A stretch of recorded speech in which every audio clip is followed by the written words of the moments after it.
Николай работал уже несколько лет лесником в маленьком поселке на окраине глубокого леса. Он был знатоком местных троп, великолепным охотником и, что самое главное, имел огромное сердце к природе.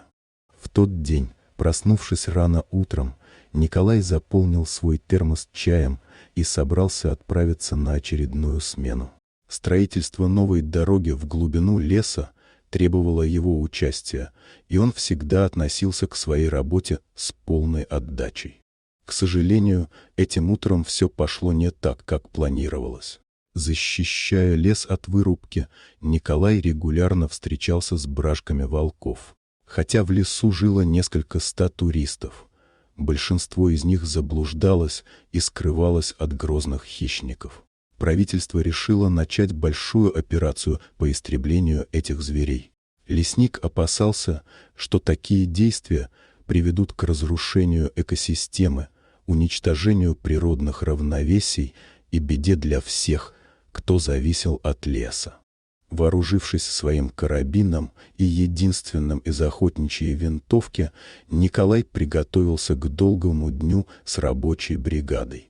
Ему было грустно видеть, как люди беззастенчиво вторгаются в лес, безраздельно вырубая деревья и нарушая спокойствие его обитателей.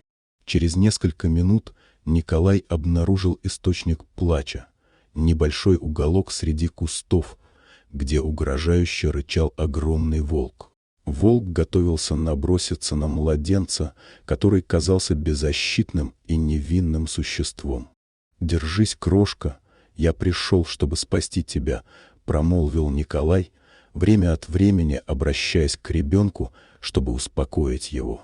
Он осторожно приблизился к волку, его глаза не сводили с противника, а руки скользили по поясу, на котором была прикреплена его надежная и острая стальная сабля.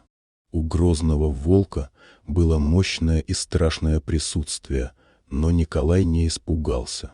Он знал, что волк — это лишь животное, которое нужно избежать или дать сражение, чтобы спасти жизнь невинного ребенка. Лесник знал о слабостях и повадках этих хищников, и он надеялся, что его знания и опыт помогут ему победить. Волк завороженно смотрел на Николая, словно он был смешным соперником, в который даже не стоило поверить. Но лесник не растерялся. Он крепко сжал рукоять своей сабли и совершил резкий рывок вперед, испуская свист, чтобы отвлечь внимание волка. Животное ничего не ожидало и было сбито с ног. Пока оно пытался прийти в себя, Николай совершил магистральный удар, который зверь хотел увернуться, но опоздал. Волк охвачен страхом, ударенный стремительностью и храбростью лесника. Он знал, что продолжение схватки завершится победой человека и его младенца. Он был повержен, но жив. Волк был поражен гордостью и покорностью перед непреодолимым мастером оружия. Николай обернулся, убедился, что малыш в порядке, и понял, что ни одна рана этих бесчеловечных и злобных глаз не ударила в его преданное сердце. Его победоносная улыбка не изменилась, когда он отпустил волка, предварительно убедившись, что он больше не будет представлять опасности, и нежно взял младенца в руки. Младенец был замерзший, но дышал слабо. Николай знал, что у него нет времени для раздумий. Ему нужно было спасти эту невинную жизнь. Он быстро завернул малыша в свой пуховик и побежал в сторону костра, около которого его рабочая бригада готовилась к обеду. Когда он прибыл на место, Николай выкрикнул быстро: «Здесь есть ребенок, которому нужна помощь». Рабочие, пораженные неожиданным прибытием младенца, бросились на помощь. Они обернули его в теплые шерстяные одеяла и начали разводить костер, чтобы создать комфортную температуру.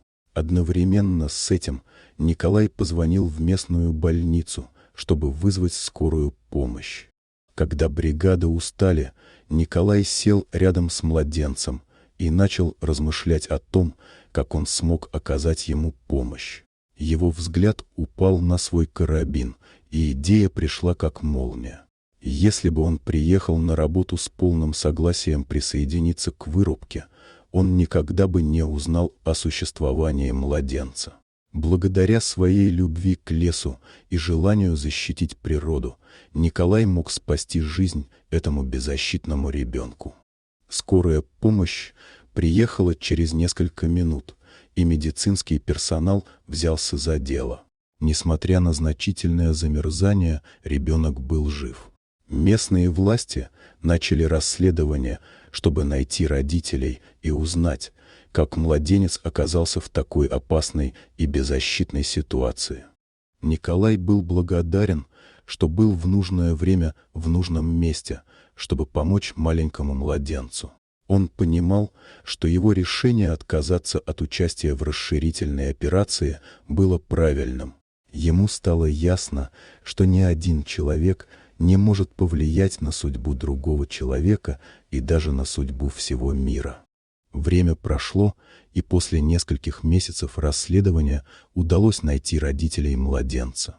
Они сказали, что в ужасе потеряли своего сына в лесу, когда приехали на поездку с друзьями. Его украл волк.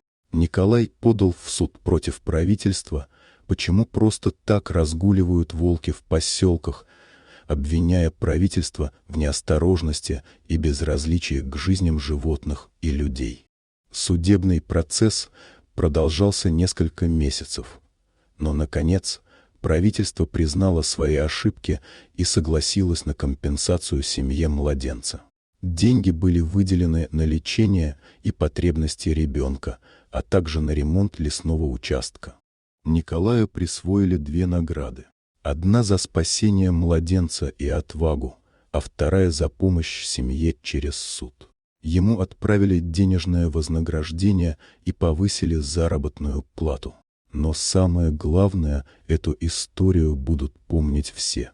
Жители поселка присвоили ему звание Герой леса и жизни.